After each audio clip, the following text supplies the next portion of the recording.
friends, welcome to BALAKAVI channel. வாங்க இந்த ரசமலாய் எப்படி செய்யறது அப்படினு பாத்துடலாம் friends.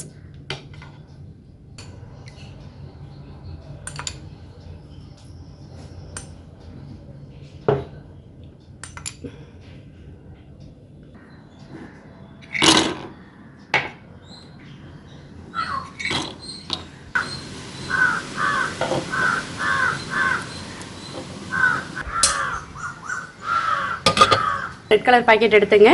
நல்ல திக்கா இருக்கும். அதுதான் நல்ல கிரீமியா இருக்கும் பால். இப்போ நான் 1 லிட்டர் பால் காய்ச்ச போறேன்.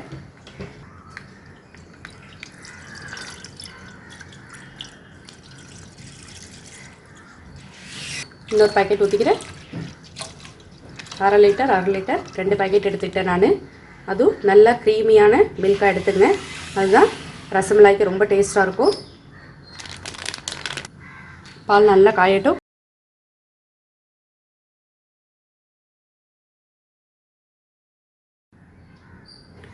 பால் நல்லா காய்ச்சிருச்சு. இப்போ நம்ம கொஞ்சமாக குங்குமப்பூ எடுத்துங்க. இந்த அளவு இதில் நம்ம காய்ச்சி வச்சுருக்கிற பாலை கொஞ்சம் இதில் ஆட் பண்ணிக்கலாம். நமக்கு குங்குமப்பூ நல்ல வாசனை கொடுக்கும், கலர் கொடுக்கும் ஃப்ரெண்ட்ஸ்.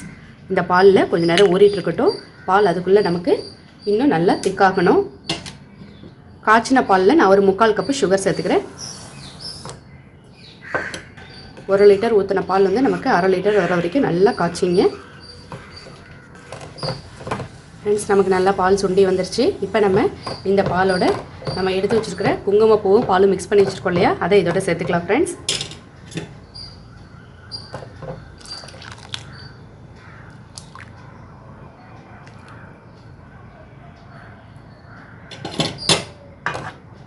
இப்போ இதை நல்லா மிக்ஸ் பண்ணி விடுங்க. நமக்கு நல்ல ஒரு ஃப்ளேவர் அண்டு கலர் கிடைக்கும் ஃப்ரெண்ட்ஸ். இப்போ நம்ம மிக்சியில் பொடி பண்ணி வச்சுருக்கிற பாதாமும் பிஸ்தாவும் இப்போ இதோட நம்ம ஆட் பண்ணிக்கலாம்.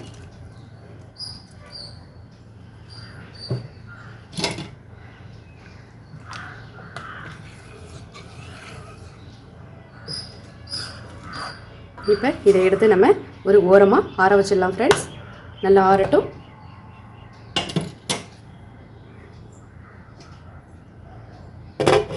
அடுத்தது ஒரு பாத்திரம் வச்சுங்க.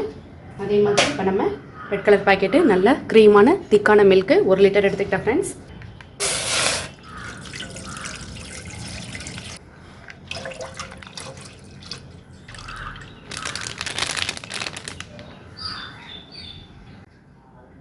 பால் நல்லா காயட்டும் ஃப்ரெண்ட்ஸ். காயறதுக்குள்ளே நம்ம ஒரு 2 லெமன் வந்து புழிஞ்சு எடுத்துக்கலாம். இப்போ பால் காஞ்சதுனால குறைவான தீயாக வச்சுக்கோங்க அடுப்பை.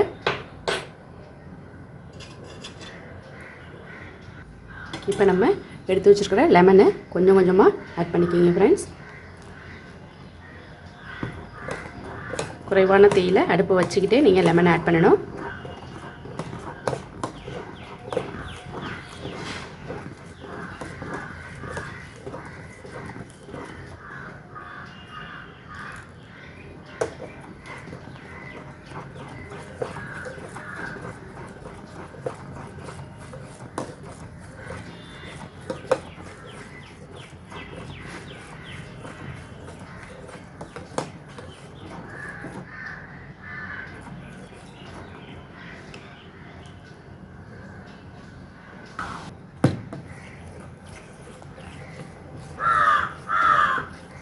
ஃப்ரெண்ட்ஸ் பாருங்கள், அவ்வளோதான். நமக்கு தண்ணி தனியாக பால் தனியாக பிரிஞ்சு வந்துருச்சு பாருங்கள்.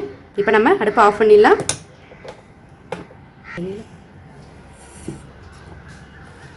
ஃப்ரெண்ட்ஸ் இப்போ நம்ம இதில் ஒரு வடிகட்டி வச்சு ஒரு துணி போட்டு வடிகட்டிக்கலாம் ஃப்ரெண்ட்ஸ்.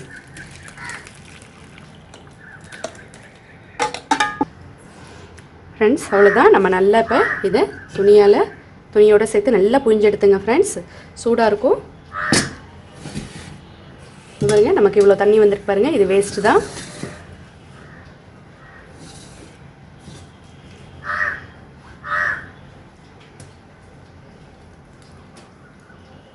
சுடும் கொஞ்சம், அதனால் கொஞ்சம் ஆற விட்டு நல்லா புழிஞ்சு எடுத்துங்க ஃப்ரெண்ட்ஸ். கொஞ்சம் ஆறட்டும். ஆறணுன்னே நான் நல்லா புழிஞ்சு எடுத்துக்கிறேன்.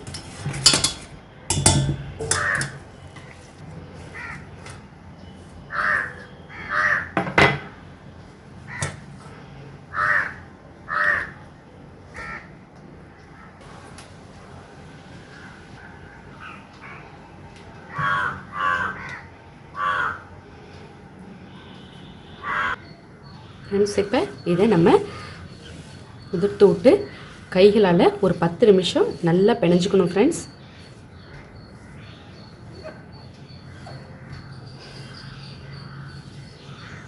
இது மாதிரி ஒரு சில்வர் தட்டு வச்சு பிணைஞ்சிங்க, அப்போ தான் நமக்கு கை வலிக்காது. நீங்கள் போர்டில் அது மாதிரி இதில் எடுத்து பிணைஞ்சிங்கன்னா கை வந்து ரொம்ப வலிக்கும் ஃப்ரெண்ட்ஸ்.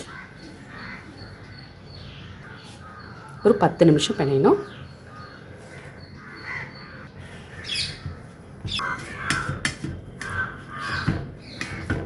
நம்ம மாவு பிணைஞ்சதுக்கப்புறம் கொஞ்சோண்டு மாவு எடுத்து அதை கையில் வச்சு உருட்டி பாருங்கள். இப்படி உருட்டும் போது உதிரியாக வந்துச்சுன்னா இன்னும் கொஞ்ச நேரம் நம்ம இந்த மாவை பிணையணும்னு அர்த்தம். பிணைஞ்சதுக்கப்புறம் தான் நமக்கு நல்லா இறுக்கமாக உருண்டையாக உருட்டுறதுக்கு கரெக்டான ஷேப் வரும் ஃப்ரெண்ட்ஸ். இன்னும் கொஞ்சம் நேரம் பிணைஞ்சிக்கலாம்.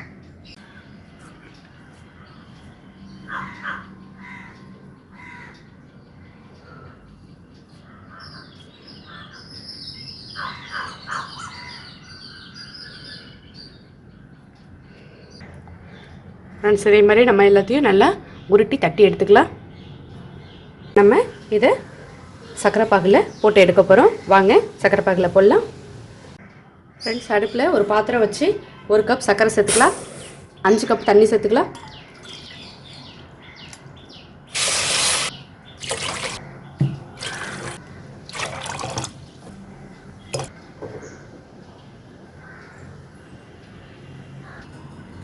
ஃப்ரெண்ட்ஸ் நமக்கு நல்லா தண்ணி ஹீட் ஆகிடுச்சு. இப்போ நம்ம இதில் எடுத்து வச்சுருக்கிற இந்த தண்ணி நல்லா கொதிச்சா போதும். நல்லா கொதிச்சதுக்கப்புறம் இதில் சேர்த்துட்டு தட்டு போட்டு ஒரு 10 நிமிஷம் நல்லா மூடி வச்சுருங்க ஃப்ரெண்ட்ஸ். 10 நிமிஷம் மூடி இருக்கணும். பார்க்கலாம். பாருங்க நம்ம போட்டது எல்லாம் நல்லா பெருசாக வந்துருச்சு. இப்போ இதை ஒரு பிளேட்டில் நம்ம எடுத்துக்கலாம் ஃப்ரெண்ட்ஸ்.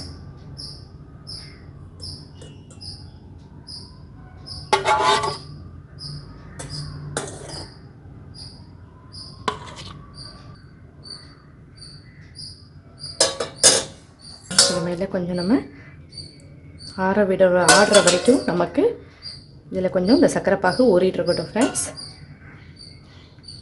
இது நல்லா கூலாகட்டும். இது ரெடி ஆகிறதுக்குள்ளே நம்ம ரெடி பண்ணி வச்சுருக்கிற அந்த பாலை ஒரு ஏர்டைட் கண்டெய்னர் பாக்ஸில் நம்ம மாற்றிக்கலாம் ஃப்ரெண்ட்ஸ். அப்போ தான் நம்ம இதை ஆறினோடனே அதில் போட்டு ஃப்ரிட்ஜில் ஸ்டோர் பண்ணி வச்சு சில்லுன்னு சூப்பராக சாப்பிட்லாம்.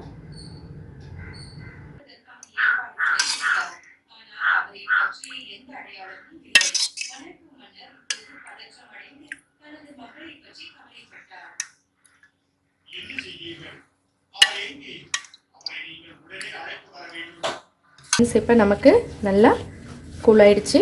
இப்போ நம்ம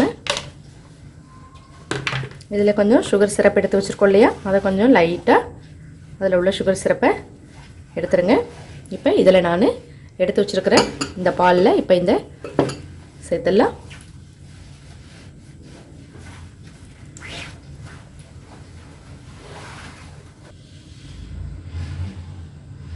அவ்வளோதான் ஃப்ரெண்ட்ஸ். இதை நம்ம கொஞ்ச நேரம் ஃப்ரிட்ஜில் வச்சு சில்லுன்னு எடுத்துகிட்டு வரலாம்.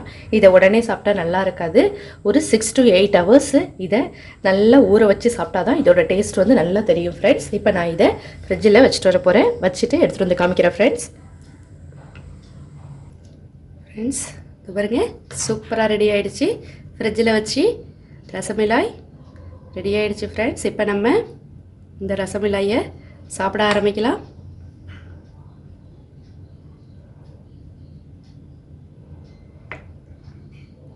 எவ்வளவு சாஃப்டாக இருக்குது பாருங்கள். நல்ல சுவையான ரசமலாய் ரெடி ஆகிடுச்சு ஃப்ரெண்ட்ஸ். குழந்தைங்களுக்கு ரொம்ப பிடிச்சி போயிடும். நீங்கள் மறக்காமல் இதை ட்ரை பண்ணி பாருங்கள். இதில் வெறும் பால் தான் சேர்த்துருக்கோம். ஃபுல் அண்ட் ஃபுல் நல்ல ஃபேட் மில்க் சேர்த்துருக்கோம்.